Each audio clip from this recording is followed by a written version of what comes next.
Golden ডোম যুক্তরাষ্ট্রের নতুন মহাকাশ প্রতিরক্ষা ব্যবস্থা, যার লক্ষ্য হাইপারসোনিক ও পরবর্তী প্রজন্মের ক্ষেপণাস্ত্র হামলা প্রতিরোধ করা। এ বছরই এটি পুরোপুরি কার্যকর হবে বলে ঘোষণা দিয়েছেন মার্কিন প্রেসিডেন্ট ডোনাল্ড ট্রাম্প। প্রথম ধাপে এর জন্য বরাদ্দ রাখা হয়েছে $2,500 কোটি, যা ভবিষ্যতে 20 গুণ বাড়তে পারে বলে ধারণা করা হচ্ছে।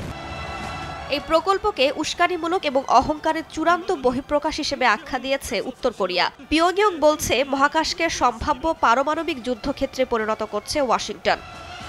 বিশ্লেষকরা বলছেন, যুক্তরাষ্ট্রের এই প্রতিরক্ষা ব্যবস্থা সফল হলে উত্তর কোরিয়ার অস্ত্রভান্ডার অনেকটাই অকার্যকর হয়ে পড়বে। তখন পিয়ংইয়ং বিকল্প হামলা কৌশলের দিকে ঝুঁকবে। 2022 সালে পারমাণবিক শক্তিধর রাষ্ট্র হিসেবে নিজেকে ঘোষণা দেয় উত্তর কোরিয়া। তখন থেকেই নিয়মিত ক্ষেপণাস্ত্র পরীক্ষা চালিয়ে যাচ্ছে দেশটি।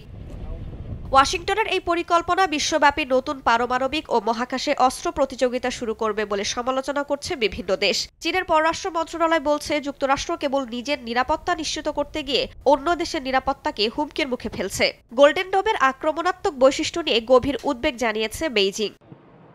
গোল্ডেন ডোম এখন শুধু প্রযুক্তিগত প্রকল্প নয়, এটি ভূ-রাজনৈতিক উত্তেজনার নতুন কেন্দ্রবিন্দু হয়ে উঠেছে বলে মনে করছেন বিশ্লেষকরা।